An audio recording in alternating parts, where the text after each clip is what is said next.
And now we can talk about the bunnies because you probably noticed a certain someone in here.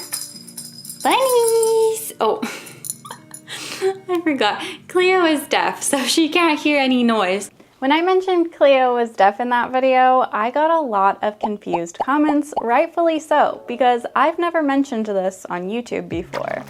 When I first started keeping house rabbits, I was really drawn to lop-eared rabbits.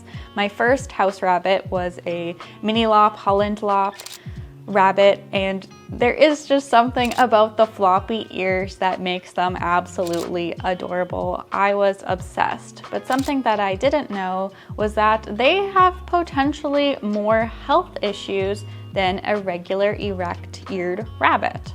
As you probably know already, lop-eared rabbits are not naturally occurring in the wild, same as a pug or bulldog are not naturally occurring dogs in the wild. That's not what they naturally would look like. They were bred to look like that, and that's how lop-ears got their floppy ears. They were bred to be like that. They don't come like that naturally.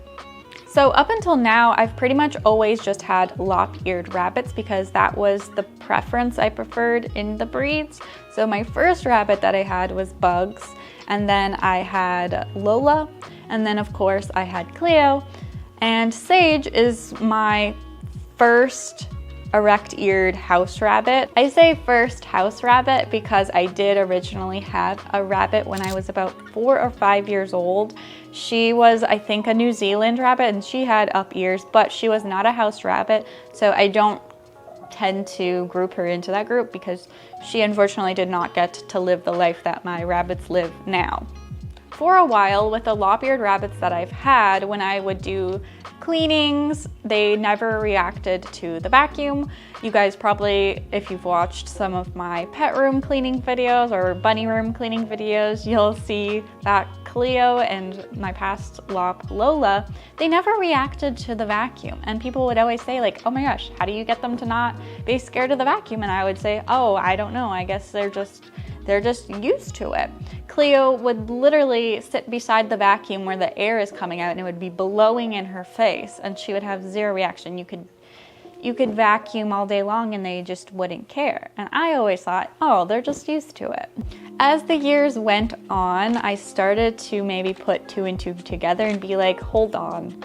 Maybe it's not their behavior and they're just used to it, but maybe I'm starting to see signs of my lop-eared bunnies possibly being deaf. This is something that I actually had brought up to my vet multiple times, and she never really seemed too concerned about it. She would be doing their exams and checking their ears, and then she usually would say, oh, there's just a little bit of wax buildup, which is normal for lop-eared rabbits. And I would say, yeah, I actually think they're both deaf. And she would be like, huh, really? And I'd be like, yeah, there's a lot of instances where they just don't react to any sorts of sounds. You could be standing in the doorway with their back facing you and they won't turn around. You could be shaking treats. You can be screaming at the top of their lungs. They don't react. You can vacuum. They don't react. And she just always was like, oh, okay, well, which it doesn't affect their quality of life. So, you know, there's nothing you can really do about being deaf.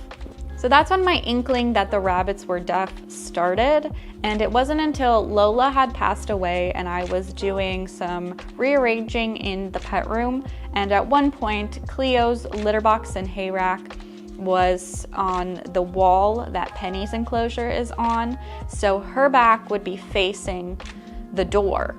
And I would notice when I would come into the room, she wouldn't notice me. I could be saying, hey, Cleo, I would be yelling, shaking treats, you know, all of this stuff. But as soon as you walked into the room, you would spook her and she would freak out because she couldn't hear you, but then she would last minute see you and it would scare her.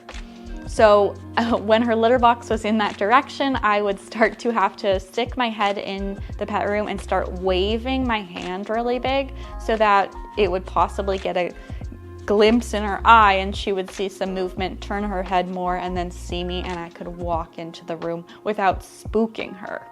And it wasn't until I adopted Sage to bond with Cleo that I realized, wow, I've just had deaf rabbits this entire time, because Sage reacts to so many sounds that Cleo and Lola never reacted to.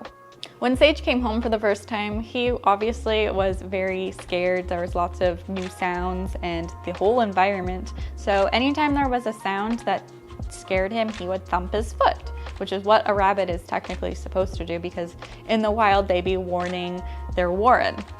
But Cleo only thumps her foot if she's mad at you. She's never thumped her foot because she's heard something, because she can't hear anything. Sage also, if you watch him when he's sleeping, those ears are constantly going, they're constantly moving all around, which is crazy to me because lop-eared rabbits don't really do that. Once I came to the conclusion that Cleo is deaf, I started to think back on situations where I was like, wow, that is such a red flag. When I first moved into my condo, we had our first fire alarm testing. And if you live in any sort of like condo or apartment building, you may have heard what the entire fire alarm system sounds like. It's an extremely loud, ear-piercing sound. And when I first moved in, I had no clue about this. So obviously I couldn't prepare beforehand. But when that sound went off, the cats freaked out, rightfully so. I was shooketh, and I went to the rabbits because I was like, oh my gosh, the rabbits, they can hear so much more. They're gonna be freaking out. They were flopped in their room. They didn't move. They didn't react. That should have been my first red flag. There actually was a study done in 2019 on whether or not lop-eared rabbits have more ear and dental problems than erect-eared rabbits. They took a total of 30 rabbits, 15 lop-eared rabbits and 15 erect-eared rabbits from a rabbit-only rescue, which then they examined their ear canals and mouth, as well as their behaviors, looking for signs of discomfort and pain when being examined. The results confirmed that lops have a much higher level of ear and dental problems than erect-eared rabbits. They actually were 43 times more likely to have narrowed ear canals and significantly more likely to have a buildup of earwax. While this was just an observation study and they did use rescue rabbits, the data is still significant. Obviously, Cleo's quality of life doesn't seem to be affected by her being deaf, and I'm pretty sure she has been like this for a significant period of time now, that she's pretty much adjusted to living that type of life, and she really has no issues with being deaf. Obviously, I have the litter box now pointed to the door so she doesn't get spooked and I can just stick my head in there and she'll see me, and there's really no issues. And since getting Sage, I really feel like he has become her ears, because he can react to things that she's not going to hear. So when he reacts, it kind of alerts her, and it just helps her a lot. So now you know, Cleo is deaf. Anyways, I hope that you've enjoyed today's video, and I hope to see you in our next one. Bye!